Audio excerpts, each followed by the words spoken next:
Estamos aqui para estudarmos a Palavra de Deus e dessa vez a lição número 11, os eleitos. Comigo está o irmão Ricardo, que sempre está conosco, e o irmão Alexandre, eu que vos falo, irmão Protágoras. Gostaria de convidar você que está em casa e os irmãos aqui a se colocar de joelho diante de Deus e que Deus possa nos direcionar nesse momento. Amém.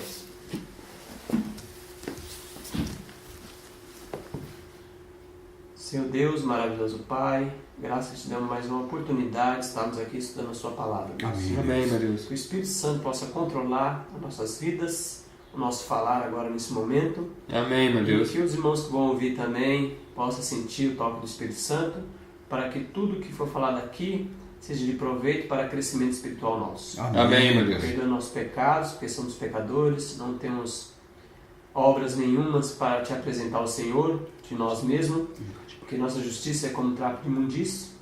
Mas, pelo mérito de Cristo Jesus, estamos aqui na sua presença, Deus. Prostrado, Amém, Deus. porque necessitamos. Nós sabemos que o Senhor é grande e nós somos nada sem o Senhor.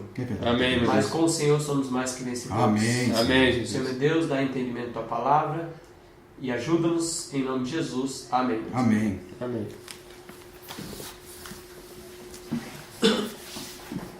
Então, lição 11, os eleitos. Irmão Alexandre. Os eleitos, e o verso áureo, na lição está escrito assim: terá Deus porventura rejeitado seu povo? De modo nenhum. Porque eu também sou israelita, da descendência de Abraão, da tribo de Benjamim. Então Paulo aqui faz, será que quando os gentios foram chamados, né? Será que o povo de Deus, que era o povo de Israel, foi rejeitado? Ele fala de modo nenhum, porque eu também sou israelita, da descendência de Abraão, da tribo de Benjamim. Então Paulo era da descendência, né? Sim, eu entendo que a gente tem que fazer uma ressalva muito importante que foi feita até na última lição. Aqui, quando Paulo fala de rejeição aqui, está se referindo à questão de salvação individual. Será que Deus, se um judeu não se convertesse, Deus não estava disposto a salvá-lo? Porque nós bem sabemos que em relação à vocação do povo, ele já tinha sido rejeitado. Mas não para salvação, mas em questão de vocação, de chamado, né? Israel era depositário dos oráculos divinos. E nós sabemos que com o fim das profecias das 70 semanas, o fim da profecia das 70 semanas, que está ali no livro de Daniel capítulo 9, vemos que Israel deixou de ser o depositário desse oráculo divino com o apedrejamento de Estevão, no ano 34. Porém, então quer dizer que eles tinham ali agora um novo período, uma nova era. Então, o povo chamado a viver conforme Cristo, né? Esse era o povo que era o Israel espiritual de Deus. Porém, Paulo, ele retorna a falar aqui dos judeus. Será que Deus os abandonaram? Então, a resposta já de antemão eu digo, não. Em relação à questão da salvação, Deus estava disposto a ir lá e que eles ouvissem essa mensagem e se convertessem também no mau caminho. Mas tinha uma nova era, tinha um novo povo depositário dos oráculos divinos. Amém. E eu quero só compartilhar com vocês a leitura aqui logo no começo, né? Fala bem assim na parte de sábado, né? Esses dois capítulos, o 10 e o 11, né?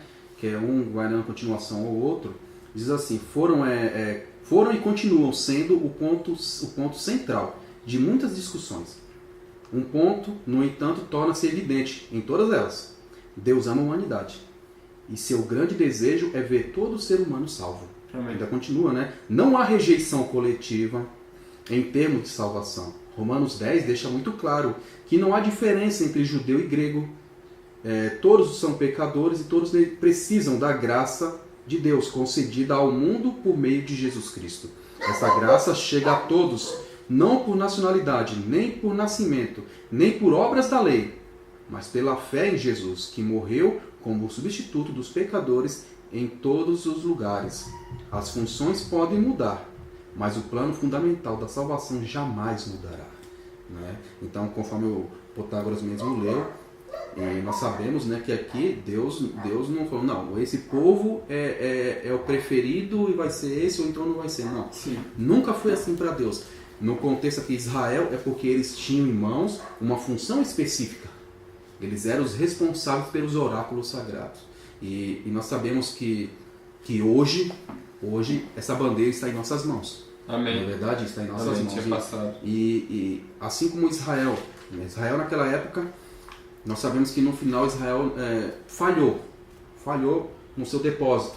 Mas que o Senhor, nosso Deus, nos dê força, nos dê graça, a mim, a nós e a você que está nos assistindo, para que nós não falhemos, porque nós temos o testemunho deles, para que nós não falhemos, que nós sejamos instrumentos de Deus para honrá-lo. Amém? Amém. E é importante que aqui fala sobre a certa polêmica, né, que existe nesses capítulos, por causa das interpretações proféticas escatológicas, né? Eles vamos ver ao longo da lição, será que Israel tem um papel fundamental ainda no término da mensagem, da última mensagem a ser levada ao mundo?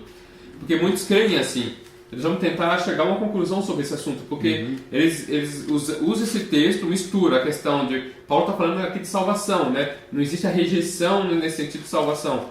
Porém, muitos acreditam que é na questão de missão, que o povo de Israel, Deus ainda espera o povo de Israel se levantar do vale, vamos dizer assim. Fazer algo, né? Isso, exatamente, para que a mensagem termine no mundo. Então eles ainda acreditam no papel profético de Israel ainda. Então vamos tentar entender, será que isso, à luz do assim diz o Senhor, é algo vivo? Porque se você for olhar bem, todos os evangélicos em torno da gente estão inclinados a crer nisso. Só os adventistas que estão sozinhos, né, com a crença diferente. Sim. Aí domingo fala Cristo e a lei, né? Aí é para nós ler Romanos 10, de 1 a 4, vamos ver? Ricardo, pode ler aí? Capítulo 10, do verso 1 até o verso 4. Vou ler esses versos na Bíblia, versão King James fiel. Capítulo 10 de Romanos, do verso 1 até o verso 4. Diz assim: Irmãos, o desejo do meu coração e a oração a Deus por Israel é para que eles sejam salvos. Porque eu lhes dou testemunho de que eles têm zelo de Deus, mas não segundo o conhecimento.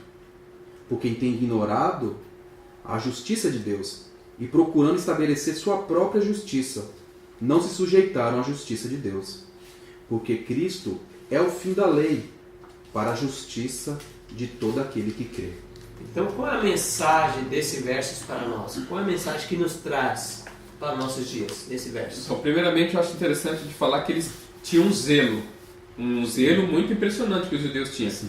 Então, isso aqui nos ensina que o fato de ter zelo não significa que você está no caminho correto. Exatamente. Então, isso aqui é um alerta para todos nós. Eu sou uma pessoa muito zelosa, sou uma pessoa muito...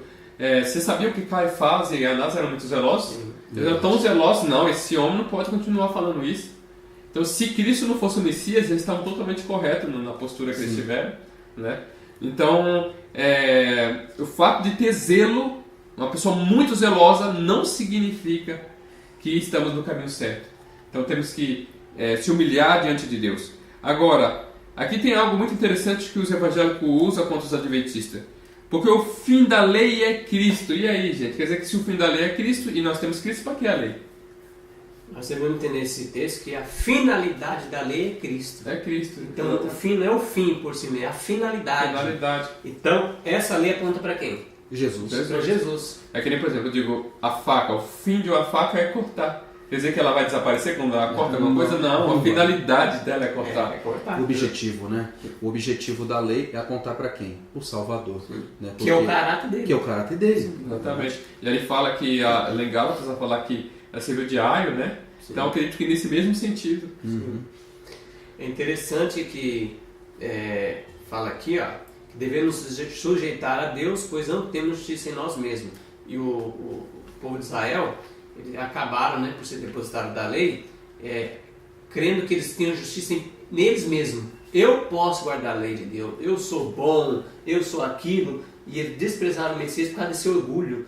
Sim. Desse zelo que você falou, foi um zelo exacerbado, fora do comum. Na verdade, eu vejo que é um patriotismo. Sim, né? Existe o patriotismo, na letra. né? Aquela coisa. E hoje nós corremos os mesmos riscos como igreja. Sim. Ah, não, mas eu sou da igreja verdadeira que Deus levantou, uma igreja profética lá em Daniel 8,14, está ali, ó, certidão de nascimento da nossa igreja. Nós podemos cair, sabe do quê? Defender mais o prédio do que a verdade, do que as pessoas. Exatamente. Defender mais os bancos da igreja do que as pessoas. Do Exatamente. Que a gente pode cair nisso. É verdade, Alexandre, e você, se nós vimos na história lá o povo israelita, João Batista chegou pregando o reino de Deus, pregando arrependimento, né? Ou seja, preparando o caminho para o Messias.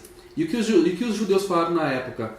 Nós somos filhos de Abraão, e enchiam o peito para falar isso. Exatamente. E aí João pelo Espírito de Deus, falou o seguinte: filho de Abraão, né? Ele fala, raça de víboras, quem vos ensinou a fugir da era vindoura? Quem disse que vocês são filhos de Abraão? Se vocês estão dizendo que filho de Abraão, não tem nada disso em vocês, em outras palavras, né? E interessante que João ainda foi bem enfático e falou o seguinte: olha, dessas pedras aqui, Deus pode levantar filhos. É claro, estava falando de pessoas estrangeiras que estavam ali, pessoas ignorantes que estavam ali. Sim. Então, para ser filho de Abraão, conforme até a palavra de Deus menciona, não é o fato de nascimento só. Sim. Não é só o fato de nascimento. Nós vamos ver isso durante a leitura aqui da lição. Nós vamos ver que o fato de nascer em Israel não significa que é israelita. Exatamente. Não é verdade? E aí, Abraão era diferenciado por quê? Por causa da fé. E todos aqueles que são da fé são filhos de Abraão na questão espiritual. Né? O mesmo se dá hoje, né? Sim. Então o fato de eu ser batizado há 30 anos, há 40 anos, eu já exerci vários cargos, não quer dizer muita coisa. Sim. Isso é algo, louvado seja Deus, quando nós nos entregamos ao serviço de Deus, isso é algo muito bom. Louvável, né? Mas, porém, existe algo mais, né? Existe uma mensagem. Será que essa mensagem tem nos transformado? Será que essa mensagem nos transformou? E é esse texto que eu quero ler, página 413, nessa versão, que é a terceira edição do Desejado de Todas as Nações, vai falar de Zaqueu. Olha, aí vai falar isso aqui, ó. Não é genuíno nenhum arrependimento que não opere a reforma. Então não é genuíno nenhum arrependimento que não opere a reforma. A justiça de Cristo não é a capa para cobrir pecados não confessados e não abandonados. É um princípio de vida que transforma o caráter e rege a conduta. A santidade e integridade para com Deus é a inteira entrega da alma e da vida para a habitação dos princípios do céu. Então você vê o que é o arrependimento? Opera uma reforma. E o povo de Israel não ouve isso, essa reforma. Eles não caíram sobre a rocha. Uhum. E a justiça de Cristo não é a capa para encobrir pecados não confessados, não abandonados. Então eu digo assim, eu aceitei Cristo, mas anda em pecados agarrado e não abandona, isso não é uma capa, não pode ser justificado por Cristo. Não é, então a justificação pela fé não é isso, é um conceito diferente, né? E você vê que no livro de Mateus, ali por volta do capítulo 7, Jesus fala que muitos naquele dia dirão... Primeiro ele fala, nem todos que me dizem, Senhor, Senhor... Entrarão, né? Entrarão no reino dos céus. Muitos naquele dia vão dizer assim, Senhor, porventura não profetizei em teu nome? E vamos trazer para o nosso dia, porventura eu não tinha cargos? Porventura eu não levei quantos alma ao batismo? Eu não dei tanto estudo bíblico, porventura, Senhor? Muitos vão dizer isso. E aí a irmã até comenta que a palavra mais triste que o ser humano pode ouvir, nunca vos conheci. Que palavra, você pensou, você está vivendo com uma pessoa há 30 anos, você é casado, um exemplo, com uma pessoa há 30 anos, e a pessoa no final fala, nunca conheci você. Nossa, que triste, nunca conheci. Misericórdia, Deus, que Deus possa nunca pronunciar na nossa vida, nenhum de nós, em nome de Jesus. Amém. A experiência cristã, ela é, como já foi dito aqui, como uma escada, né? E você vê grandes homens no passado terem experiência após velho, após já ser grande, pregadores, como John Wesley mesmo no Grande Conflito. Ali mostra que ele, depois que ele já era pregador anglicano, que ele entendeu mais a justiça de Cristo, a necessidade da justiça de Cristo. E foi aí que a vida dele foi transformada. Ele se transformou em um pregador ali na Inglaterra. Então muitos, só após velho, só às vezes a gente precisa crescer, a gente precisa progredir, não assim diz o Senhor. Né? Então você vê que andando com Cristo ali, os discípulos andaram 3 anos e meio, não é? Então, e mesmo após 3 anos e meio, eles ainda tinham muitas coisas que eles tinham que aprender, não é?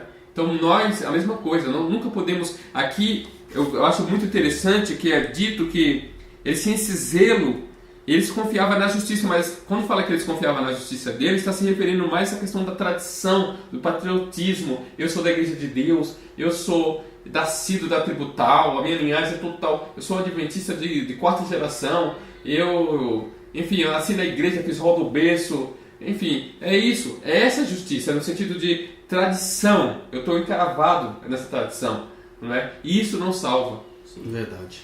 Então, Protágoras, pelo comentário que apresentou até agora, eu quero só complementar com vocês no rodapé aqui dessa lição de domingo. Olha só o que fala. Você já se sentiu orgulhoso por ser bom? Veja, Israel se achava, não é verdade? Sim, sim. Ainda fala, especialmente em comparação com os outros, talvez você seja melhor, mas e daí? Pode até ser que você seja bom, e daí? Compare-se com Cristo e pense quanto realmente você é bom. Olha só, isso aqui é um tapa na cara, sabe? As pessoas muitas vezes gostam de se comparar com as outras, gostam de se achar superiores às outras. Israel mesmo, quando tinha um templo, os estrangeiros não podiam se adentrar lá porque... E nós temos até a história que alguns gregos queriam falar com Jesus, tiveram que chamar Jesus onde ele estava para poder conversar com aqueles homens, porque não podiam entrar lá, eles se achavam superiores e acreditavam que aquelas pessoas eram uma escória, eram os seres inferiores, não eram dignos da salvação, não eram dignos da misericórdia de Deus. Sim. Então, eles se achavam bons. Se achavam bons, né? E aí a justiça própria, onde está o problema? Né? Ou seja, como até falei no início, eles falharam com os depósitos que Deus entregou nas suas mãos. Isso é uma coisa que nos deixa preocupados. Eu já vi em nossa igreja pessoas dizerem: as outras igrejas estão tudo perdidas, não guardam sábado. Eu guardo sábado. Então eles não guardam sábado, estão todos perdidos. Então eu fiquei pensando, meu Deus, é verdade que o sábado é algo maravilhoso, mas às vezes o conceito é bem superficial, exatamente a questão da tradição, não é? A igreja de Deus é essa. Os outros não são a igreja de Deus. Mas tem muita gente fora de Israel que tem tem um entendimento muito mais claro. Pode ver que os que trouxeram o presente para Cristo ali, né, que nós não sabemos nem quantos foram, os magos, que naquele dia estão os sábios, né? Eles vieram de fora de Israel e eles acharam que Israel ia estar em festa. Feliz porque tem recebido. Perguntaram onde está o rei dos judeus. Eu acredito que isso que aconteceu lá, hoje está igualzinho, irmãos. Se viesse o Messias da forma que veio no primeiro século, ia ser a mesma coisa. Ia ser muitos iam dizer a mesma coisa. Iam vir pessoas de outras igrejas perguntar: onde é que está o rei, né, do teu povo? E aí muita gente ia falar: não tem nenhum rei no nosso meio. Então que coisa triste, né, que nós possamos submeter a Deus para nós não nos encontrar nessa situação. Sim. Amém. Aí segunda-feira fala eleição da graça. Olha, a eleição da graça. Romanos 11, de 1 a 7. Diz assim, Romanos 11, do verso 1 até o verso 7. Então eu digo, rejeitou Deus o seu povo? De forma alguma, porque eu também sou israelita, da semente de Abraão, da tribo de Benjamim. Deus não rejeitou o seu povo, que antes conheceu. Ou não sabeis que o que a Escritura diz de Elias, como ele intercede a Deus contra Israel, dizendo: Senhor, eles mataram os teus profetas e derrubaram os teus altares, e eu fiquei sozinho, e eles buscam a minha vida. Mas o que ele diz a resposta de Deus? Eu reservei para mim 7.000 homens, que não dobraram os joelhos diante da imagem de Baal. Assim, então, também no tempo presente, há um remanescente, de acordo com a eleição da graça. E se é por graça, então não é mais por obras. Caso contrário, a graça não é mais graça. Mas se for por obras, então não é mais por graça. Do contrário, a obra não é mais obra. O que então? Israel não conseguiu o que buscava, mas os eleitos conseguiram, e os demais ficaram cegos. E aí a pergunta: qual o ensino comum essa passagem nega de maneira clara e irrevogável? Você viu que interessante, irmãos, aqui apresentando, falando da graça, das obras, né? Primeiro começa falando de Elias, né? E eles falam: Senhor, fiquei sozinho, o povo está totalmente apostatado, só está eu aqui. Aí Deus falou: Elias, você não está sozinho, tem 7.000 que não fizeram isso. Aqui a primeira coisa já fala de um povo fiel. Amém. Já fala que tem um povo fiel no meio. Já fala que mesmo em meio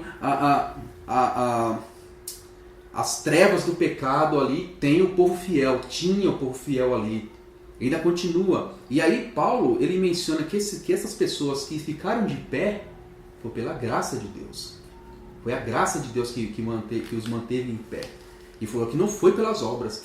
Então você já começa, chamou eles de eleitos, chamou essas pessoas de eleitos de Deus pela graça de Deus.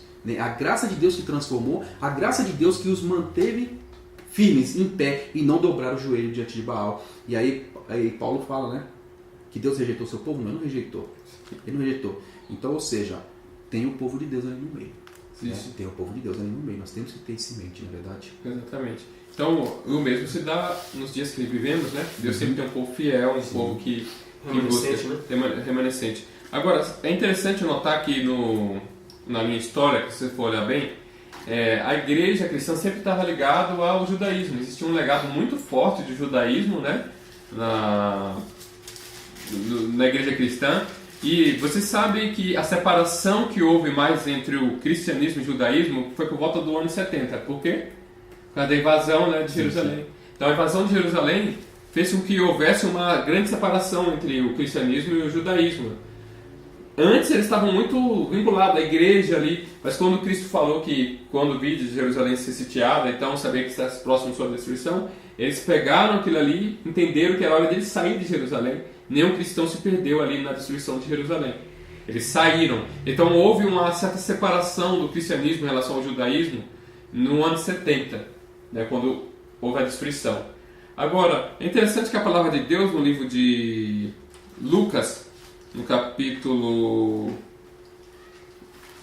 Lucas 21, no capítulo 24, é sempre bom a gente citar, pelo tempo que nós estamos vivendo aí, sobre as declarações de Trump, sobre Jerusalém, e muitos entenderam isso como cumprimento profético.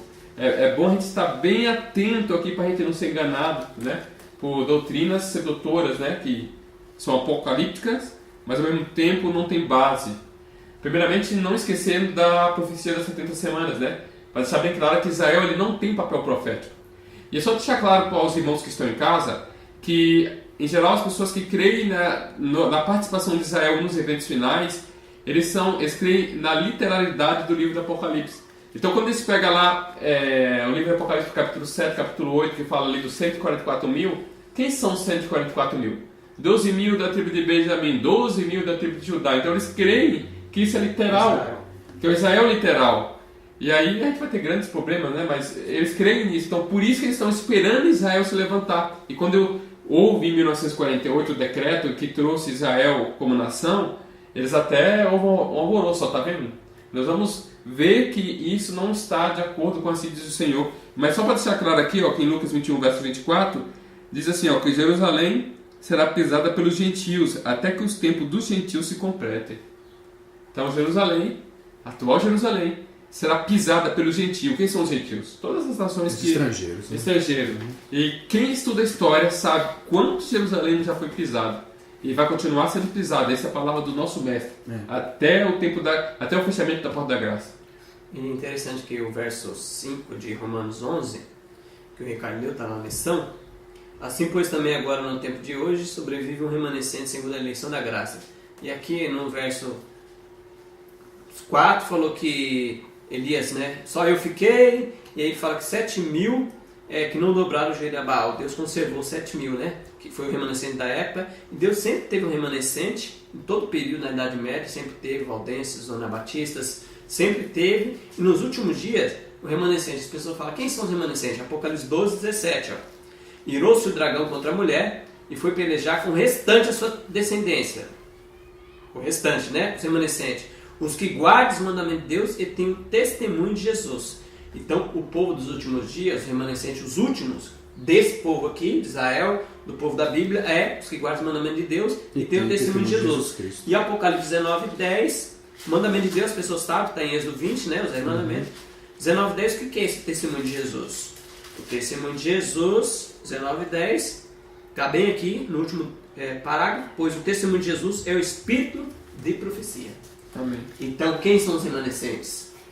Então, por isso que tem aquele texto que fala assim, sai dela, povo meu, todos os povos têm que vir e se enquadrar aqui, ó, nos mandamentos de Deus e no testemunho de Jesus, todos os povos. Tem gente fiel em todas as igrejas, mas eles ouvirão a voz do Cordeiro, ouvirão a voz do Senhor Deus.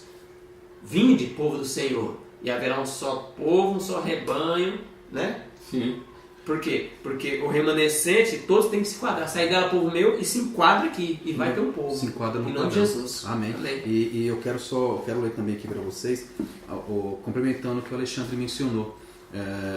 Está falando do remanescente e está falando em Apocalipse o remanescente. Né? E aí está lendo que ele guarda o mandamento, esse remanescente guarda o mandamento de Deus e tem o testemunho de Jesus Cristo. Nós sabemos que o testemunho de Jesus Cristo é o dom profético, é o espírito de profecia. Tudo bem.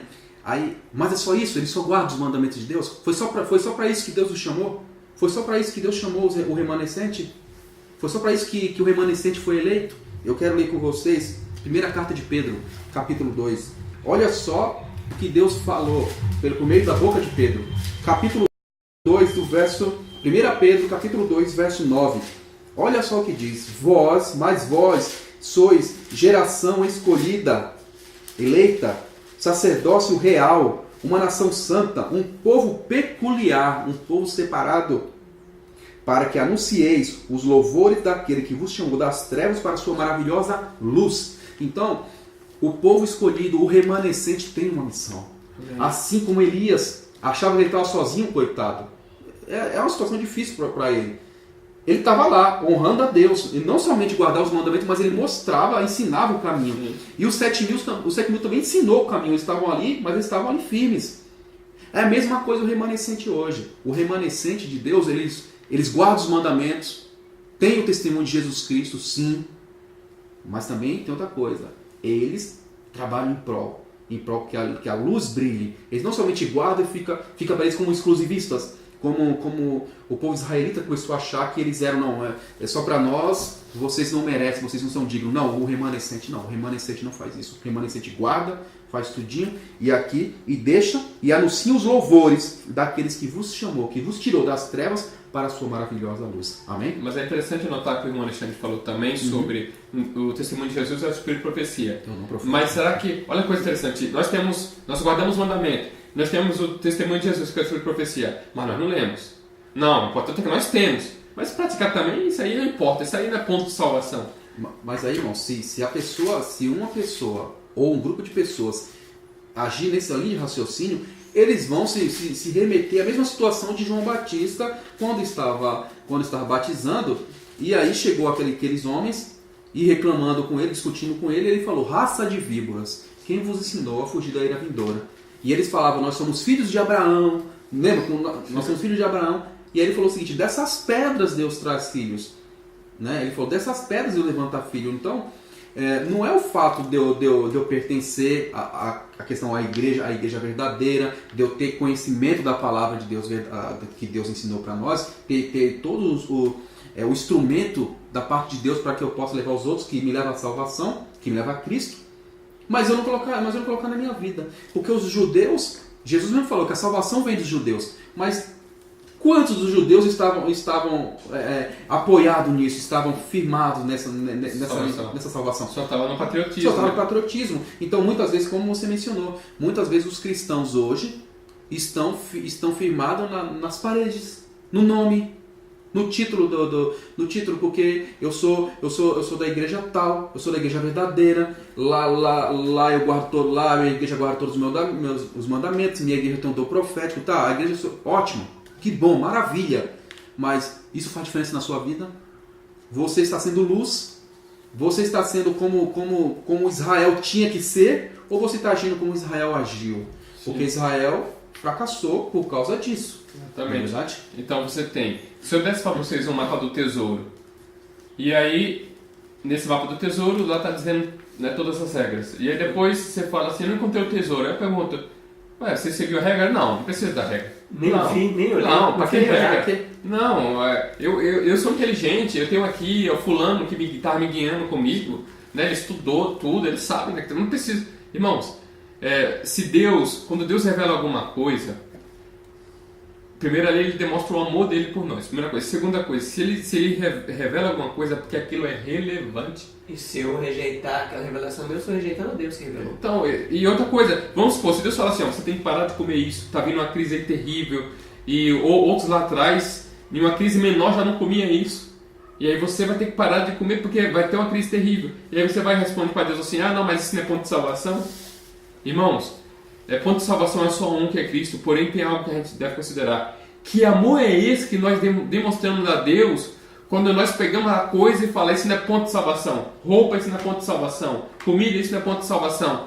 Irmãos, isso só nos mostra que nós não estamos preparados para participar, para enfrentar uma guerra tal qual nunca houve, uma pressão tal qual nunca houve. O texto Romanos 2,13, que pega o princípio aqui, vai falar da lei, Por que o povo de Israel também foi rejeitado? Ó, porque eles tinham a letra, mas não vivia. Aí não podia ser luz, né? Não estudou, não colocou em prática. Porque os simples ouvidores da lei não são justos diante de Deus. Só ouvir. Eles ouviam direto. Nós, cristãos, estamos ouvindo direto sobre Bíblia, Espírito e Profecia, mas os que praticam a lei hão de ser justificados. Então, o princípio aqui, aqueles que ouvem a mensagem e praticam, esses são justificados. Amém. Se só ouvir, é simples ouvidores da lei. Exatamente. E olha só, eu quero compartilhar com vocês uma leitura aqui do texto do Espírito e Profecia, que da lição, né, os comentários de Ellen White, na meditação Esse Dia com Deus, na página 64 e 65. Nos dias de Elias, Deus tinha 7.000 que não haviam dobrado os joelhos a Baal. Assim, ele tem hoje no mundo muitos que estão andando em toda a luz que receberam. Toda, não é em quase toda, em toda que receberam. Ainda continua. Deus tem em reserva todo um firmamento de escolhidos que brilharão em meio às trevas. Olha só como a mensagem. Deus tem remanescentes em todo lugar. Deus tem seus fiéis em todo lugar. Pessoas que vivem o que receberam. Conferiram, creram, pronto. Não vou largar. Sim. É isso mesmo e pronto. Luz recebida, luz praticada, luz vivida. Não é verdade? Então, o que está dizendo que Deus tem o seu povo que vive o que conhece. Infelizmente, muitos, nós sabemos, né, muitos em todas as igrejas, conhecem, mas não vivem. Né? Então, e aí vai ser uma situação deplorável. Mas, irmãos, eu falo para vocês, e para vocês estarem nos assistindo, se nós estamos nos enquadrando nessa segunda opção que eu acabei de falar agora, de pessoas que conhecem, mas não vivem, está na hora de a gente clamar a Deus, pedir perdão pelo nosso pecado e pedir a força dos altos céus, pedir poder. E Jesus está ansioso de dar esse poder para mim e dar esse poder para você, para que você seja um vencedor. Amém? Amém. E aí a terceira pergunta, lê para nós Romanos 11, capítulo 11, 7 a 10. 7 a 10. Romanos 11, do verso 7 até o verso 10. Aí, novamente o 7. O que então? Israel não conseguiu o que buscava, mas os eleitos conseguiram, e os demais ficaram cegos. Verso 8. De acordo com está escrito, Deus lhes deu um espírito de sonolência, olhos para não verem e ouvidos para não ouvirem, até este dia. E verso 9. E Davi diz que a sua mesa se torne em laço e em armadilha e em pedra de tropeço e em recompensa. E o verso 10. Sejam escurecidos seus olhos, para que eles não vejam, e para que se curvem continuamente as costas. Então esse texto aparentemente está dizendo que Deus propositalmente ele cegou o povo de Israel. Será que é isso mesmo? Será que Deus cegou? Vou cegar vocês para que venha outro povo. Não, a gente entende claramente como aquela passagem que fala que Deus endureceu o coração de Faraó, que quando nós temos uma luz, nós rejeitamos, acontece isso daí. Sim. Então é como se Deus tivesse cegado, porque quem mandou a luz foi quem? Foi Deus. Aí eu rejeito, fiquei cego. Você tem uma função a realizar. Sim. Você sabe que Deus te chamou. Deus deixou diante de você um depósito. Sabe o que me lembra agora? É aquela parábola, né, dos talentos, lembra? Né? Aí Deus chegou no primeiro, deu 10. Chegou no outro, chegou no primeiro, deu 5. Chegou no segundo, deu 2. E chegou no terceiro, deu 1. Aquele que recebeu um, não, vou... Só isso, né? Para mim parece que era isso que ele estava pensando, porque... E ele guardou, não quis correr atrás, não batalhou. Aí quando o seu Senhor voltou, nós vamos direto nesse que recebeu um, vamos logo direto nele. Ele falou o seguinte: Senhor, eu sei que o Senhor é um homem severo, que o Senhor tira de onde não investiu. Olha só, tira de onde não investiu, porque ele falou isso, o Senhor tira de onde você não colocou. E aí, já sabendo que o Senhor é um homem assim firme, né? Que vai exigir, eu guardei, está aqui seu talento. Aí ele falou, aí diz a história, né, Jesus falando que o Senhor falou o seguinte: realmente, eu vou já que você falou isso, então tá bom. Tira o talento dele, dá para aquele que já está com 10, que tinha 5, ganhou mais 5, agora vai ficar com 11. Né? Vai ficar com 11 aquele outro. E aí fala assim: e ele seja lançado fora, porque foi um servo mau. Um servo que não batalhou para a honra do seu Senhor. Então isso acontece. Isso acontece direto, isso está acontecendo muito com as pessoas. Sim. Então, e aí tinha uma função. Eles tinham uma função, não realizaram a função que Deus depositou sobre eles, porque eles falaram que ia realizar. Entendeu? Deus falou, se vocês são povos escolhidos, vocês vão fazer tudo que... Olha que coisa, né? Diante do monte Sinai, eles falam, tudo que o Senhor falou, nós vamos fazer. Aí nós sabemos que eles se arrependeram lá das besteiras que fizeram, mas você pode ver que Israel sempre prometeu fazer a vontade de Deus. Mas muitos não fizeram. Sim. E aqui está falando do caso dessas pessoas que ficaram cegadas, por quê? Porque falaram que ia fazer e não fizeram, endureceu a mente, e aí o que acontece é isso, você rejeita a mensagem. Isso não é diferente nos dias de hoje. Não é diferente. Em qualquer lugar você vai ver cristão que vai falar assim, quando você mostrar a palavra de Deus para ele, fala, não, irmão, isso não tem nada a ver. Isso não tem nada a ver. Não, isso aqui é cegado, isso né? é pro tempo dele, pro tempo dele. Aí você talvez, sei lá, pega algum texto aqui do Espírito de Profecia, mostra determinado assunto. Não, irmão, você tem que entender que não é bem assim. Não, isso é pro tempo dela, na época dela, não sei o quê. E muitos se apegam somente à parte que lhe convém. É aonde está o perigo maior ainda, sabe? Porque ele não é necessariamente, não é, como é que eu vou dizer? Não digo necessariamente, mas ele não é decididamente contra Deus, sabe? Ele fala, não, eu acredito em Deus, eu sou de Deus. Mas ele olha assim, não, mas isso aí não, isso aqui não dá. Claro, sério. Né? Esse é um problema que eu vejo. Porque quando você olha na história, muitos que teve esse patriotismo assim, em relação à mensagem que eles tinham e não vivia e não entendia, perseguiu outros que estavam vivendo. Então quando você pega na Idade Média, as pessoas que... uma coisa que eu oriento os irmãos a fazer já pensou em estudar a história da perseguição na ótica dos perseguidores? Porque a gente estuda a perseguição na ótica dos perseguidos. A gente sempre coloca os mauzão, né, perseguindo, e os perseguidores, pessoas que eram humildes e que seguiam Cristo. Mas se você for olhar na ótica do perseguidor, você vai ver que eles achavam que estavam fazendo a vontade de Deus. Sim. Quer dizer que eles tinham uma mensagem, os romanos tinham a Bíblia, os católicos romanos tinham a Bíblia. E por que eles estavam perseguindo os valdenses? Você vê que muitos até reconheciam que os valdenses eram um povo nobre, mas eles falavam, mas estão batalhando contra a igreja de Deus. Então eles se focavam exatamente nesse patriotismo, eles não viviam. E dizem que os jesuítas que está aquela frase, né, que os fins justificam os meios. O que significa isso?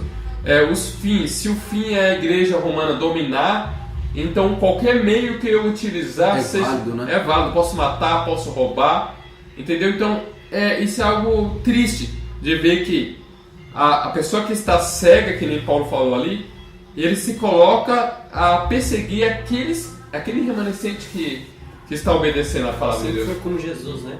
Porque eles falaram assim, importa morrer um inocente, melhor que morra um inocente que toda a nação perecer.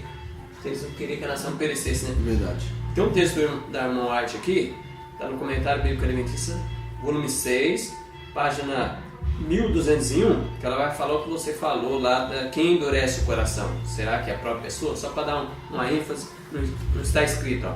Se agimos de acordo com as condições que o Senhor estabeleceu, asseguremos nossa eleição para a salvação.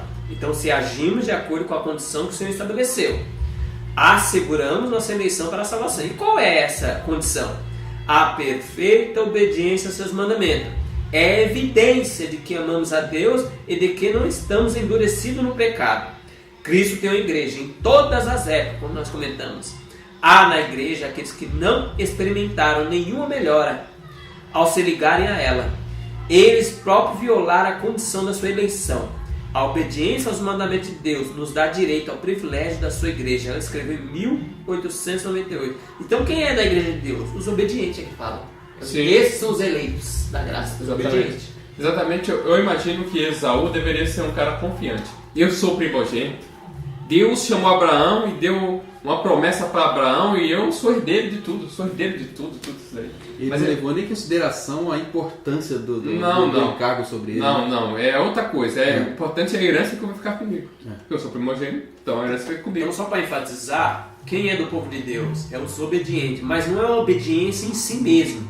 É uma obediência porque eles aceitaram a graça de Cristo. E essa graça fez o que por ele?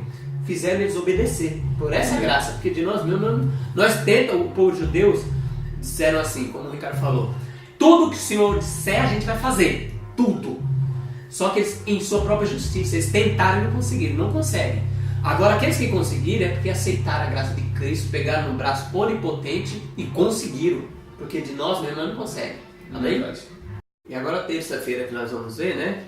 É interessante que o título é o ramo natural. E diz para nós ler, Ricardo, Romanos 11, de 11 a 15. Verso 11 ao verso 15. Então diz assim a palavra de Deus.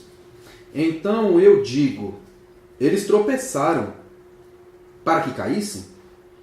De forma alguma, mas antes, pela sua queda, a salvação veio aos gentios para provocá-los ciúmes.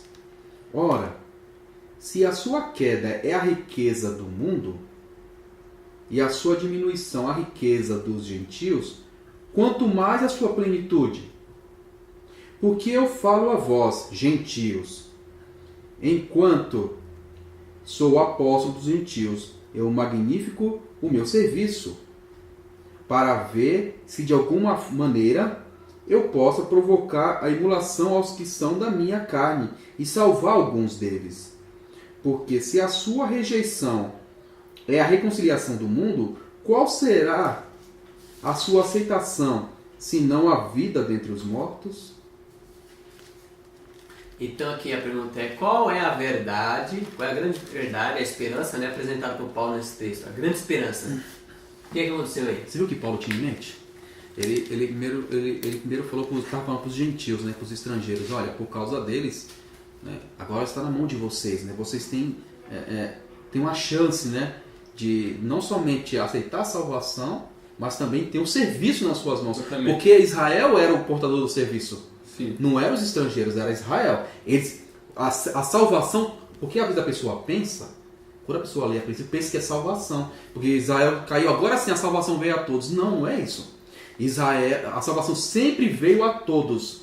Independente se era Israel o portador da mensagem ou não. Sim. Israel era só um instrumento de Deus. Aqui, quando fala dos gentios, aqui agora entregou para os estrangeiros também a oportunidade, o privilégio também de trabalhar na função, trabalhar na seara também do Senhor. De ser como um Abraão depositado dos oráculos. Sim, depositado dos oráculos também. E Deus chamou hoje a igreja adventista do sétimo dia como depositário, né? Temos uma mensagem tal qual ninguém, não somos melhor do que ninguém, mas a mensagem que Deus nos deu é totalmente, claramente, né? Nada contra o nosso evangelho, mas claramente é uma mensagem diferente. Sim. E obviamente a mensagem para terminar ali a obra de salvação, para terminar ali a mensagem, né, na verdade, ao mundo. E aí, cara, continua aí, 16 a 24. Do verso 16 ao verso 24. Do verso 16, diz assim: E se os primeiros frutos são santos, o caroço também é santo. E se a raiz for santa, assim serão os ramos. E se alguns dos ramos foram quebrados, e tu, sendo da oliveira silvestre, algumas traduções falam oliveira brava, né? Fosse enxertado entre eles e feito participante da raiz e da seiva da oliveira, não te glories contra os ramos. Mas se te glories, não és tu que sustenta a raiz, mas a raiz sustenta a ti. Tu então dirás, os ramos foram quebrados, para que eu pudesse ser enxertado. Bem, por sua incredulidade foram quebrados, mas tu está em pé pela fé. Não sejas arrogante, mas teme, porque se Deus não poupou os ramos naturais, cuida para que ele não poupe a ti também. Vê, pois, a bondade e a severidade de Deus para com os que caíram, severidade, mas para contigo a bondade, e se permaneceres na sua bondade, do contrário, tu também serás cortado. E eles também, se não permanecerem na incredulidade, serão enxertados, pois Deus é capaz de enxertá-los novamente. Porque se tu fostes cortado da oliveira, que é silvestre por natureza, e contra a natureza fosse enxertado na oliveira boa, quanto mais estes, que são ramos naturais, serão enxertados na sua própria oliveira? Na sua própria oliveira, sim ou não? Sim. Sim. Né? E você vê que interessante, irmãos, nessa leitura, aqui ele já está falando, né, você não é porque eles caíram, você foi enxertado, que você é melhor que ele. Ele começa a falar. E a parte mais interessante é que fala o seguinte: olha, eles caíram por devido à incredulidade. Mas olha como Deus é maravilhoso. Mas se eles pararem de ser incrédulos, mas se eles voltarem de sua incredulidade, Deus vai enxertá-los novamente. Deus vai dar o quê? Nova oportunidade para esse cara com os portadores dos oráculos novamente. Exatamente. Mas sabendo que, obviamente, Deus nos trouxe salvação e dá salvação para todos, Deus sempre tem um grupo que é depositário desses oráculos. E nesse caso, quem é hoje os depositários? Deus levantou a Igreja Adventista do Sétimo Dia. Então nós somos depositários dos oráculos. Sobre nós tem uma responsabilidade muito grande. Não é só um privilégio, mas uma responsabilidade. Agora, quanto que está acontecendo no mundo aí? Todo mundo falando sobre Israel, né? Trump mudando a capital lá para Jerusalém.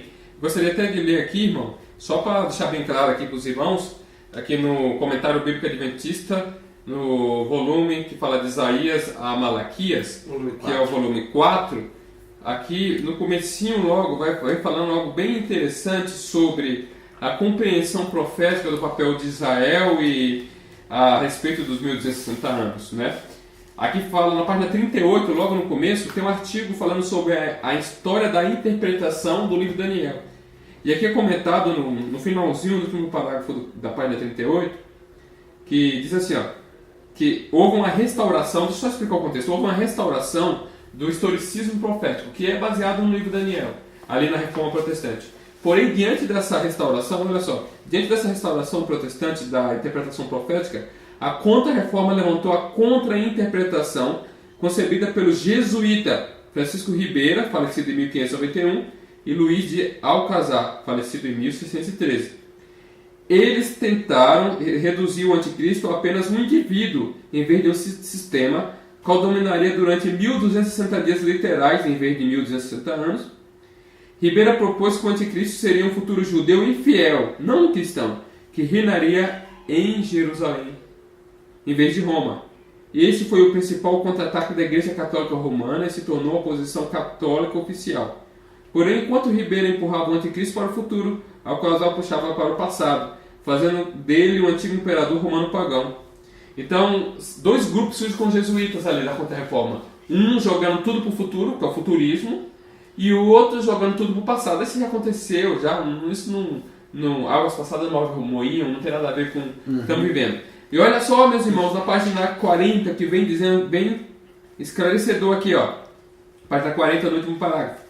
Foi somente por ocasião do despertamento adventista do século XIX, que foi a primeira mensagem angélica ali de Guilherme Miller, né? Que a teoria futurista, que foi inventada pelos jesuítas no século XVI, do anticristo passou a ser aceita entre os protestantes. Então você vê que como as profecias se encaixam, qual é a segunda mensagem angélica?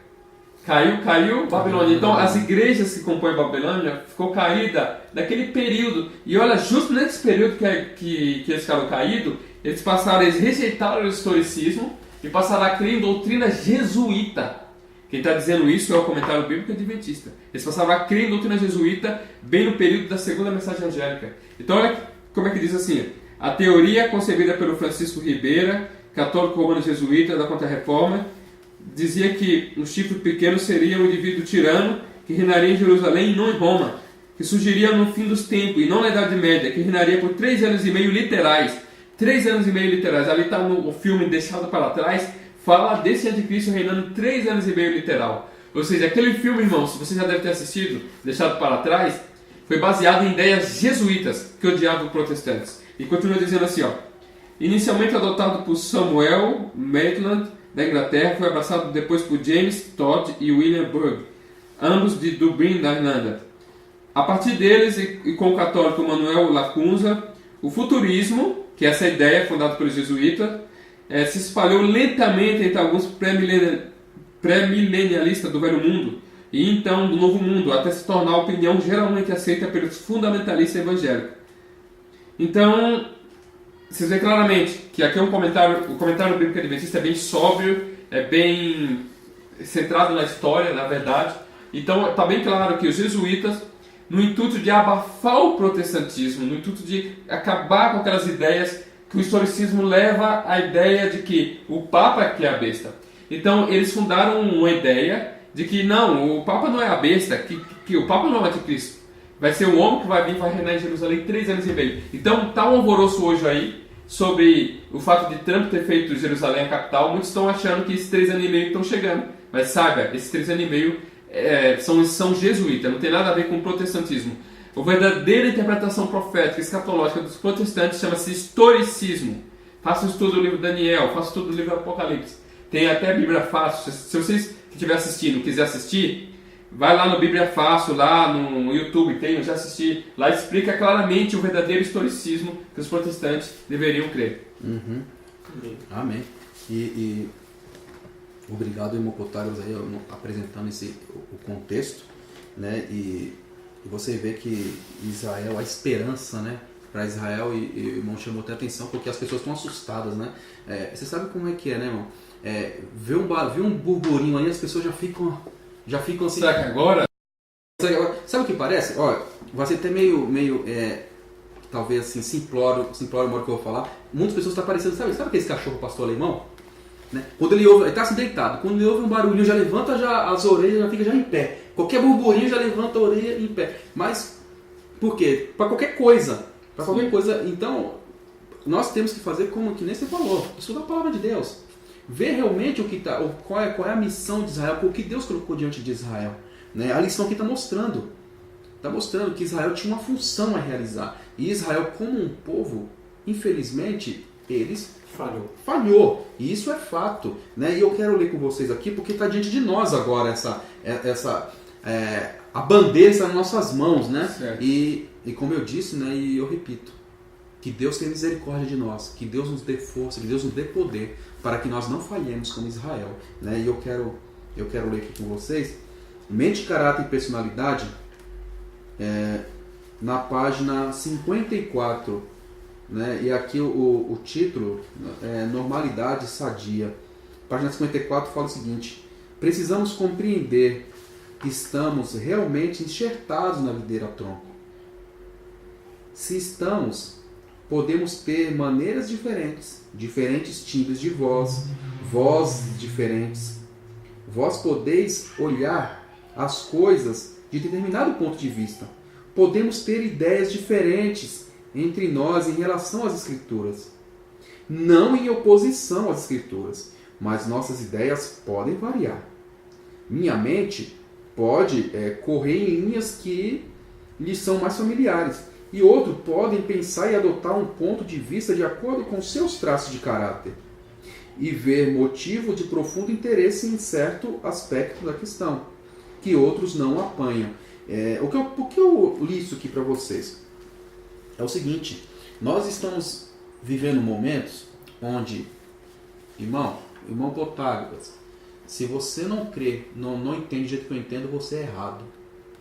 Se você não entende do jeito que eu entendo, você está fora.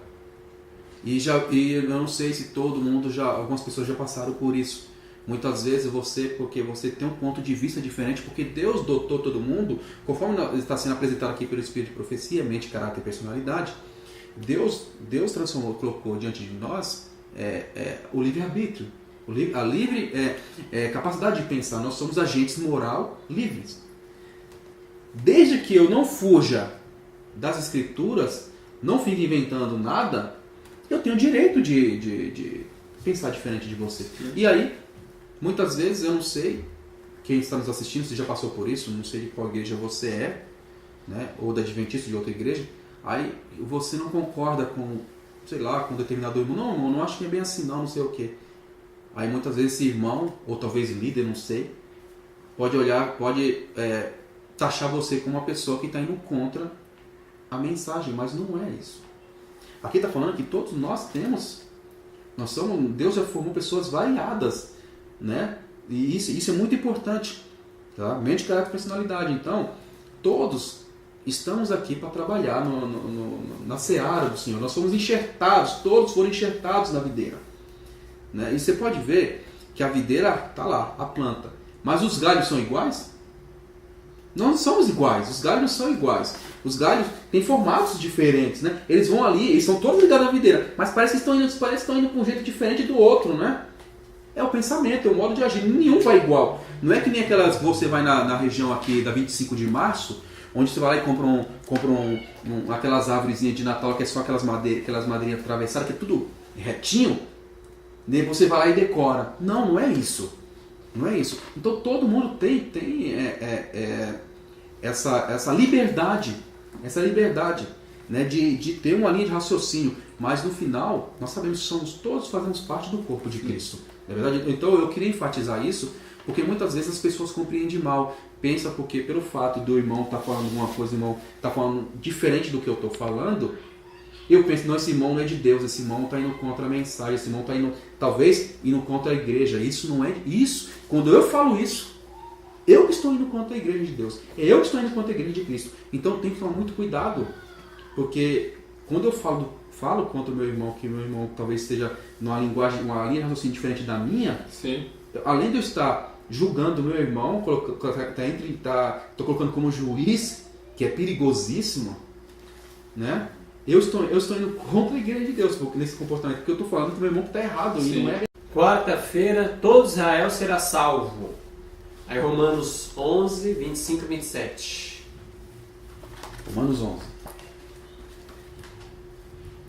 Verso 25 ao verso 27.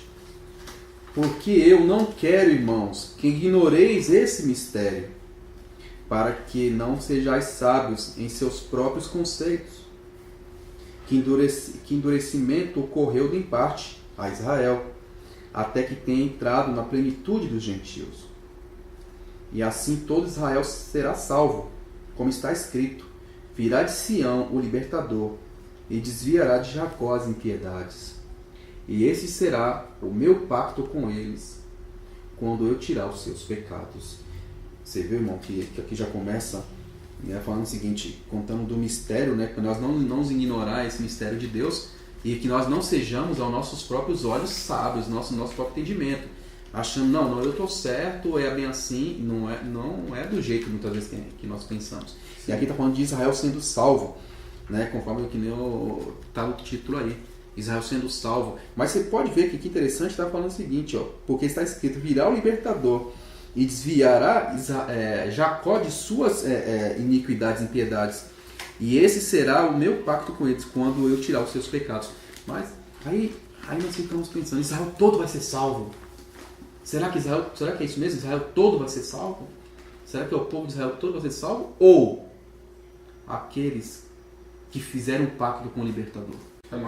Todo Israel triunfante será salvo, né? Mas é interessante notar que, pegando isso que o irmão Ricardo falou, que realmente a mensagem final são os mesmos instrumentos, pessoas que são capazes de, igual Moisés, rejeitar ali a primogenitura, rejeitar ali o nascimento, né, real dos tesouros do Egito para ir para o deserto.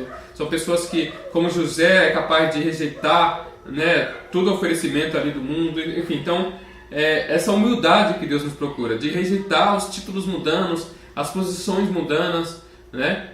Muitas das vezes, se eu for pregar um certo sermão na igreja, eu vou ficar mal falado, os irmãos não vão gostar. Mas se eu, assim diz o Senhor, eu tenho que falar. Então nós devemos ter essa humildade que Deus espera a cada um de nós. E Jesus, ali no livro de João, por volta do capítulo 6, ele ficou sozinho, ele e os discípulos. Um monte de gente estava seguindo ele não teve medo de pregar o que tinha que falar. E aí ele ficou só. Foi a crise na Galileia, né? No desejado de falar, crise na Galileia. Então vamos lá para quinta-feira, é a salvação dos pecadores. E aí o Ricardo vai ler para nós Romanos capítulo 11, verso 28 a 36. 28 a 36. Verso 28 diz assim: quanto ao Evangelho, eles são inimigos, por causa de vós. Mas quanto à eleição, eles são amados, por causa dos pais. Porque os dons e os chamados de Deus são sem arrependimento. Porque assim como vós, também em tempos passados, não crieis em Deus, mas agora alcançastes misericórdia pela desobediência deles. Assim também estes agora não creram, para que através da sua misericórdia eles também pudessem alcançar misericórdia. Porque Deus encerrou a todos na incredulidade, para que eles pudessem ter misericórdia sobre os outros. Ó, profundidade das riquezas, da sabedoria e do conhecimento de Deus. Quão insondáveis são os teus juízos e quão inescrutáveis são os teus caminhos. Pois quem conheceu a mente do Senhor? Ou quem foi seu conselheiro? Ou quem lhe deu primeiro para que lhe seja recompensado? Porque dele, e por ele, e para ele, são todas as coisas. A ele seja a glória para sempre. Amém. Amém. Então, eu traduzo isso com uma palavra, irmãos: misericórdia. Deus é um Deus que tem muita misericórdia da humanidade. Ele enviou seu Filho amado, e mesmo os judeus, quando você vê a história deles por completo, você vê quantas vezes eles rejeitaram Deus, mostrando a misericórdia, o amor, mandando profetas e mandando até seu próprio filho. Por 4.000 anos, né? Sim. Mais ou menos 4.000 anos. E nós temos também, após isso, nós temos, e nós, a era cristã, a mesma coisa. Deus envia pregadores, mensageiros, pessoas que vivem o assunto do Senhor, e muitas das vezes as pessoas são mal interpretadas, perseguidas, humilhadas. Então tudo isso nos mostra como Deus ama realmente, ama todos nós, né? Nos ama. E Deus permite que os seus filhos fiéis vão para a fogueira por amor dos outros, porque eles tornam testemunha. Você vê que amor que Deus tem pela humanidade, né? Isso é algo maravilhoso demais. É verdade. E ao verso 31, ó, assim também estes agora foram desobedientes, para que igualmente eles alcancem a misericórdia, à vista de que foi concedida. Aí tem diz que, ó, com atenção e oração. Qual o ponto importante devemos trair desse texto sobre o nosso testemunho dia a dia? Você viu que interessante? Olha só. Jesus uma vez falou o seguinte, que a salvação veio dos judeus. Sim, é João 4. Né? Deixou bem claro, a salvação veio dos judeus. Então, as pessoas, os estrangeiros, quando começaram a crer em Jesus, começaram a encher, começaram a fluir para a igreja de Deus. Quem estava lá para poder orientá-los? Judeus. Porque nós sabemos que os judeus foram os primeiros cristãos. Sim. Judeus que creram no Messias. Então os judeus ensinaram o caminho para aquelas pessoas. Mas muitos judeus deixaram de crer. E hoje também nós temos muitos judeus que não creem em Jesus como Messias. Vocês pararam para pensar que agora falando de nós, Adventistas do sétimo dia. Falando de nós mesmos, Adventistas do sétimo dia. Já pararam para pensar que pesa a responsabilidade sobre nós, mas não somente com as outras pessoas aí fora, mas também com os judeus também, para que eles compreendam, que eles creiam no Cristo, porque eles são zelosos até hoje a respeito da lei. São zelosos, mas eles não compreendem que Jesus é o Messias. E convém a quem?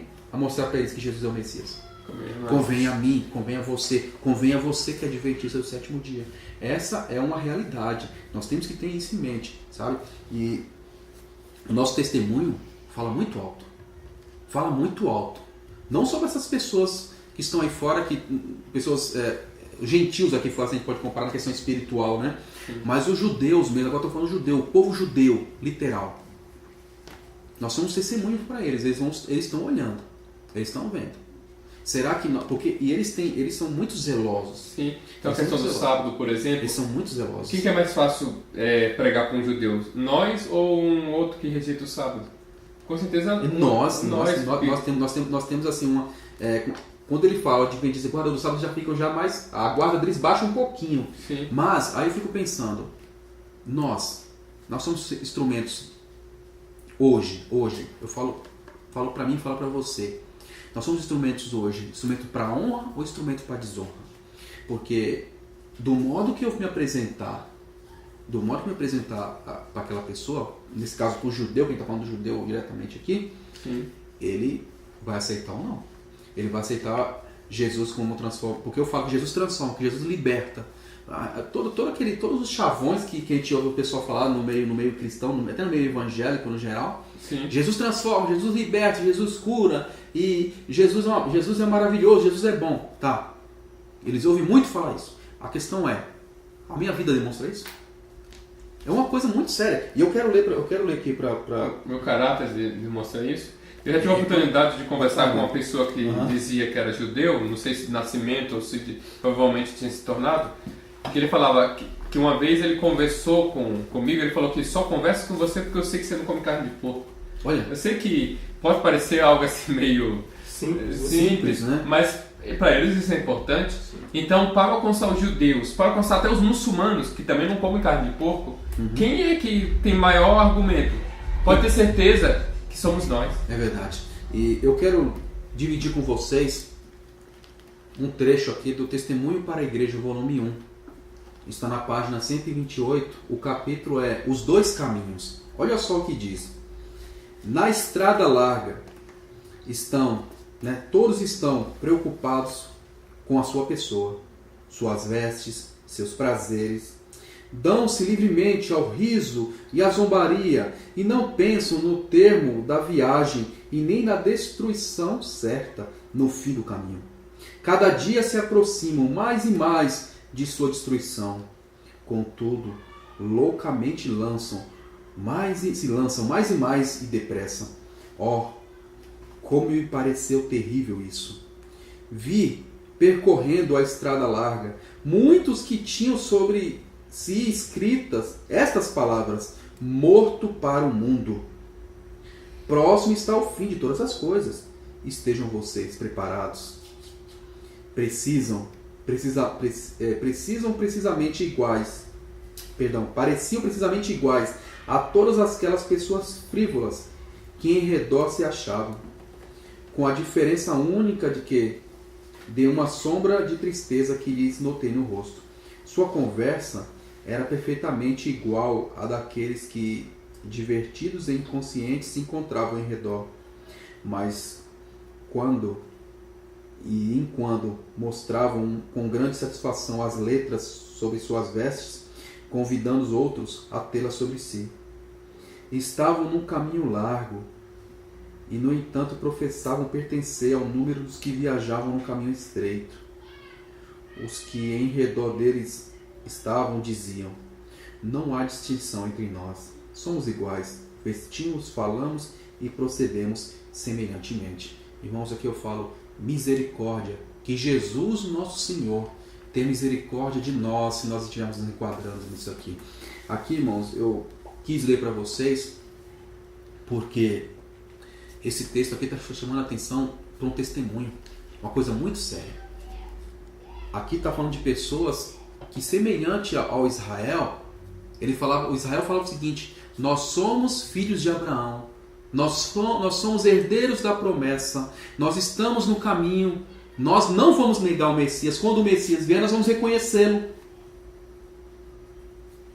Eles estavam totalmente fora do que significava. E nós sabemos pela história da palavra de Deus que quando vieram os estrangeiros, os homens sábios lá de fora, só encontraram algumas, não falei que encontraram, porque eles não encontraram ninguém, né? Ele chegou e falou: cadê o rei dos judeus para que nós viemos adorá-lo? Ninguém sabia.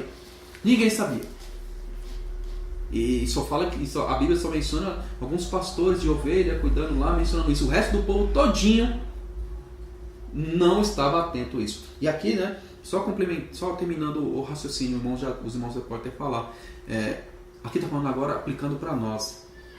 Falam de testemunho para os judeus, mas eu queria abrir esse leque. Que nós sabemos que o nosso testemunho não é somente para judeus. Não é somente para os judeus. É lógico, os judeus eles são importantes, sim, nós temos que alcançá-los. Mas são para todos. E aqui está falando de pessoas cristãs, professas cristãs.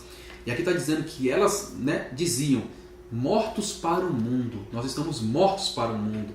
Nós não seguimos o mundo não nos interessa. E aí no final, eu quero ler de novo no final o comentário das outras pessoas. As outras pessoas que eram do mundo. Que eram do mundo falando isso, olha só. Aqui, então é só, eu quero mostrar o mundo, eu quero ver a parte final, página 128. Fala o seguinte, olha só o que diz. Os que em redor deles estavam, ou seja, as pessoas que estavam ao redor dessas pessoas, dos professos servos de Deus, que diziam que eram mortos para o mundo. Olha só o que diz essas pessoas. Os que estavam ao redor deles diziam: não há distinção entre nós, somos iguais. Vestimos, falamos e procedemos semelhantemente. Novamente eu falo, misericórdia. Que o Senhor tem misericórdia de nós. Vestimos, falamos, ou seja, procedemos do mesmo jeito. Então, tem pessoas, irmão Protágoras, tem pessoas que, apesar de professar cristianismo, apesar de ter o seu nome nos registros da igreja, apesar de ter se batizado e de estar lá e diante de todas as pessoas falar, eu vou seguir a Jesus, vou até o fim, eu morro, mas eu vou ficar do lado de Jesus até o fim, não vou abandonar Jesus, porque todo mundo fala isso. Mas muitas delas está sendo declarado, as pessoas falam, são iguais a nós no falar, no vestir, no procedimento, no geral. Aí como que eu vou explicar alguém que fala, mas isso não é ponto de salvação, irmão? Agora irmão entrou no ponto. Realmente, está certo. Está certo até certo ponto. Não é ponto de salvação para a minha vida, mas para a vida do próximo é. Sabe por quê, irmãos? Eu falo uma coisa para vocês. Essas pessoas, e eu quero ler um verso bíblico para poder complementar isso. Essas pessoas não conhecem a Jesus. Eles vão conhecer a Jesus por meio de quem? De mim. Aí eu falo, Jesus é bom, Jesus é maravilhoso, Jesus liberta, Jesus dá poder, Jesus dá graça. Mas eu não acredito. Ele vai falar o quê? Você vai me apresentando uma coisa, você é um mentiroso. É que nem o vendedor, né? O vendedor quer apresentar um produto para a pessoa.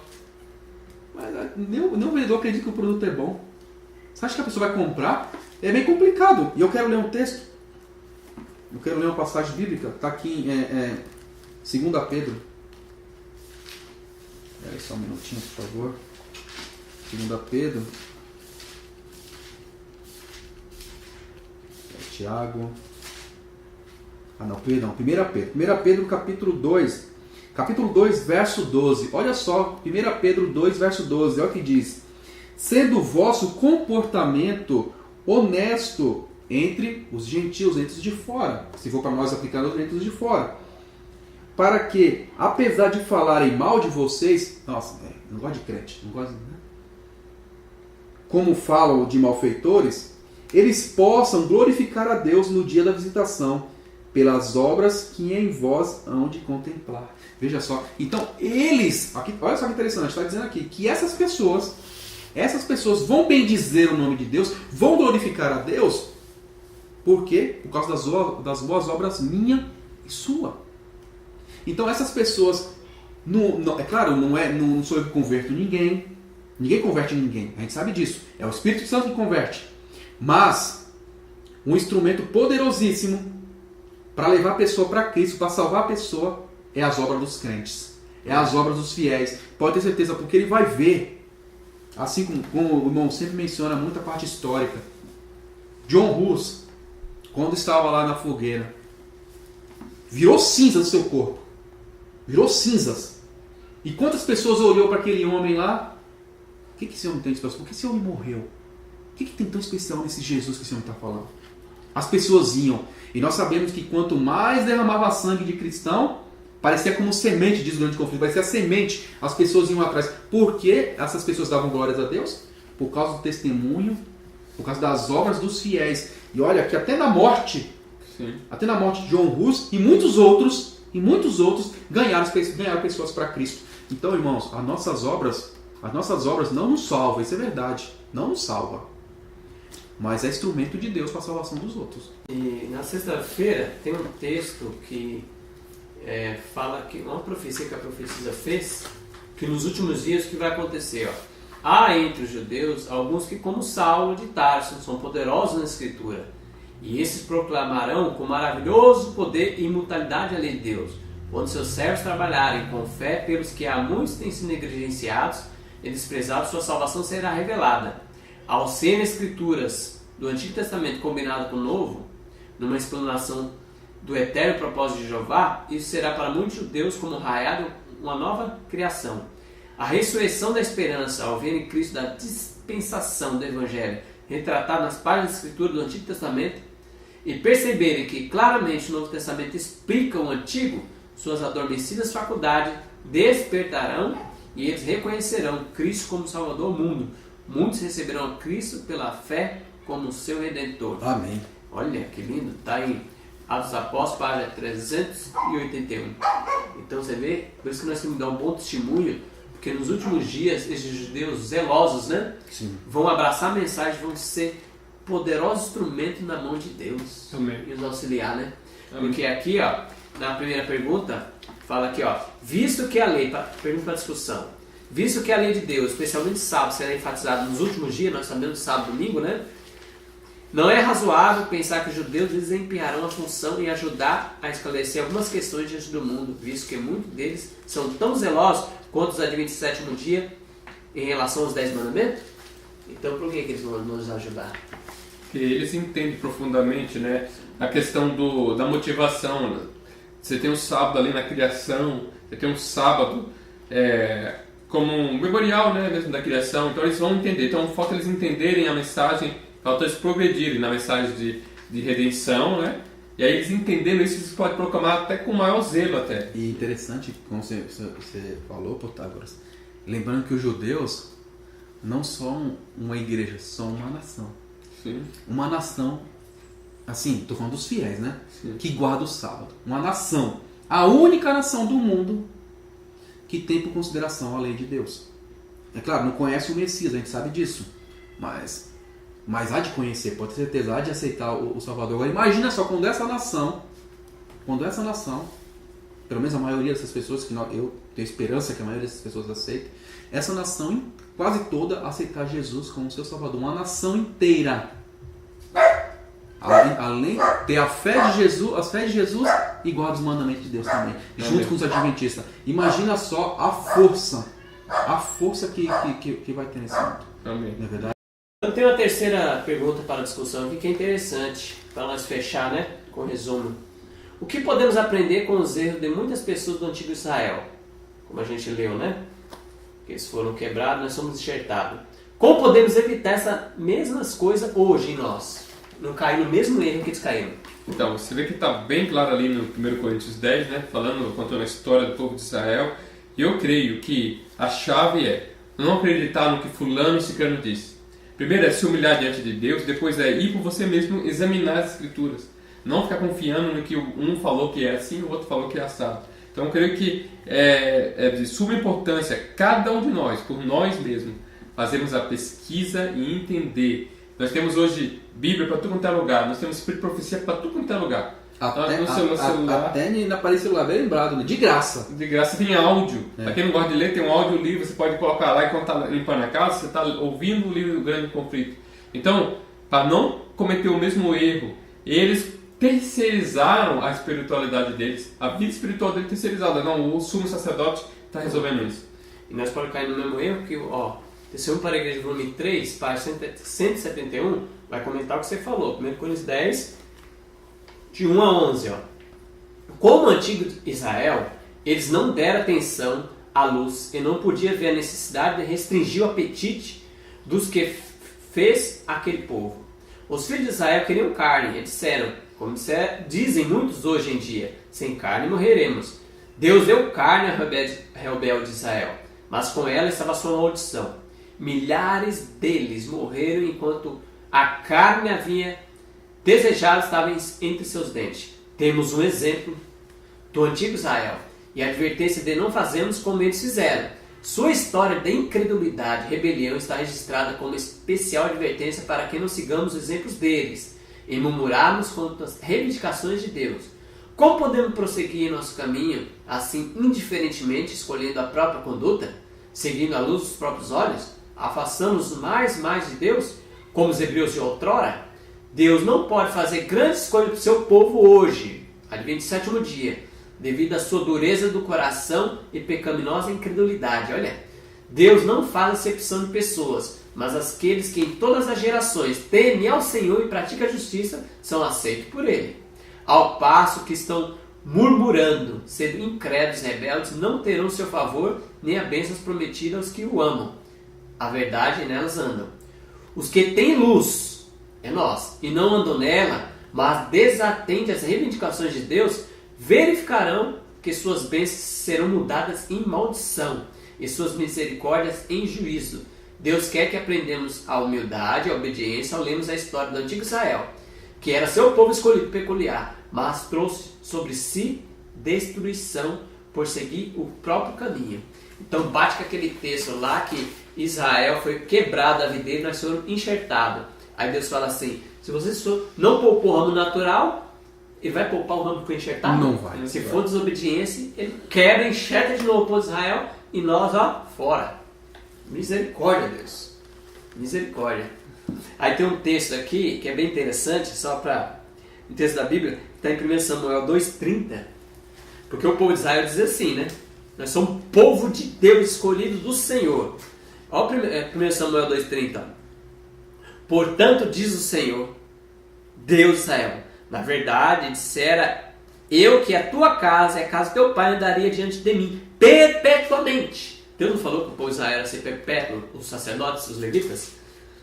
Porém agora diz o Senhor, longe de mim tal coisa, porque ao que me honra, honrarei, porém os que me desprezam serão desmerecidos. Então Deus estava falando aqui, ele prometeu que o povo de Israel ia ser perpetuamente o povo dele, né? E ele falou assim, longe de mim. Por que Deus fez isso? Porque o povo de Israel, ele apostatou, e Deus falou assim, longe de mim, perpetuamente. Porém agora diz o Senhor, longe de mim tal coisa, porque os que me honram, honrarei. Porém os que me desprezam serão desmerecidos. Então se a gente baixa no peito, nós somos o povo de Deus, que não importa, vamos estar desobedecendo, não importa, nós vamos ser sempre povo de Deus, nós vamos cair na cilada que Israel, na mesma cilada, né? Vão ser enganados pelo inimigo assim como Israel foi enganado. Misericórdia, Deus. Né? Irmãos, eu quero deixar um último texto aqui para vocês. E eu peço que vocês reflitam mesmo, né, nessas passagens, porque, pelo menos do meu ponto de vista, foi a essência, sabe? Falando da salvação, falando do povo de Israel, aqui Romanos, né? Eu quero ler primeiro de novo, né? Eu quero ler Pedro de novo para vocês, 1 Pedro capítulo 2.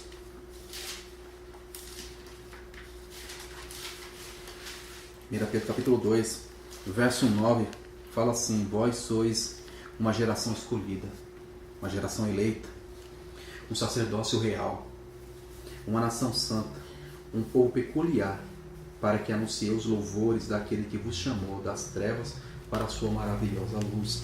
Então, irmãos, nós fomos chamados, nós não fomos chamados somente para dizer, eu sou da igreja, vou me sentar nesses bancos. Não, nós temos uma função.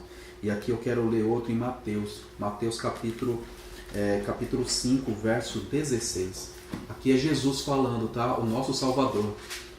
Capítulo 5, verso 16, diz assim, deixai a vossa luz brilhar diante dos homens, para que vejam as vossas boas obras e glorifiquem o vosso Pai que está nos céus. Você viu que interessante? Para as pessoas que não conhecem a Deus, comecem a glorificar a Deus, Jesus está falando, eles vão ter que ver nossas obras. Porque senão eles nunca vão glorificar a Deus. Nunca você vai ver um ateu falando que Deus é maravilhoso, que Deus é bom, se um cristão não mostrar na vida. Exatamente. Entendeu? Nunca. Eu lembro que uma vez, eu já vi várias pessoas falando isso, talvez você até ouviu na igreja, a história do aquele indiano lá, o Gandhi, que o pessoal Sim. fala muito, né? Ele fala assim, Gandhi, por que você não se torna cristão? Não sei se foi verdade isso, mas eu ouvi muito na igreja esse tipo de coisa. Né? Por que você não se torna cristão? Não, eu não me torno cristão por causa dos cristãos. Porque a mensagem é verdadeira mesmo, mas eu não me torno cristão por causa dos cristãos. Aqui Jesus está falando. Jesus falou para nós. Honre a Deus. Pratique as boas obras para que as pessoas que não conhecem a Deus vejam e dê glórias a Deus. Realmente Deus é poderoso. Amém. Deus existe. Amém. Então, eu queria deixar isso, né, para vocês que estão nos assistindo, né, reflita nisso. Pelo menos foi uma coisa que me chamou muita atenção, a essência para mim, sabe? Da questão que Deus nos chamou, não foi somente para sentar nos bancos, sabe? Irmão? Só para dizer que sou escolhido. Para dizer que sou escolhido, não. Eu fui eleito, eu fui chamado, né, por Deus, eu fui enxertado à videira. Não foi para dizer que agora eu tô lá, eu sou bom. Não foi para isso que ele me chamou. Ele me chamou para fazer algo. E que Deus nos abençoe. Amém. Amém. Amém. Vamos então ajoelhar? Vamos fazer a oração então.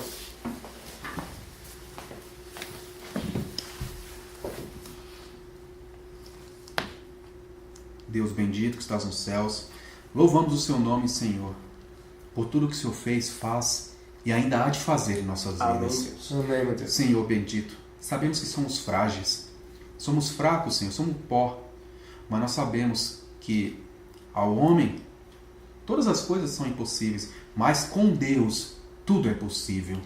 Ó Deus, que sua presença permaneça conosco. Que nós não venhamos, Senhor, que nós não venhamos a agir como o antigo Israel, que virou as costas para o depósito que o Senhor entregou diante deles. Que nós possamos, Senhor, pela graça do nosso Senhor Jesus Cristo, ser homens e mulheres fiéis, que honram a Deus e que guardam os seus mandamentos. Amém, meu Deus. E que naquele dia da sua volta, Senhor, nós como instrumentos seus possamos ser usados de tal modo, Senhor, para resgatar muitos para o teu redil. Amém. Ó Deus bendito, que a tua presença, que a tua bênção esteja com todos, Senhor.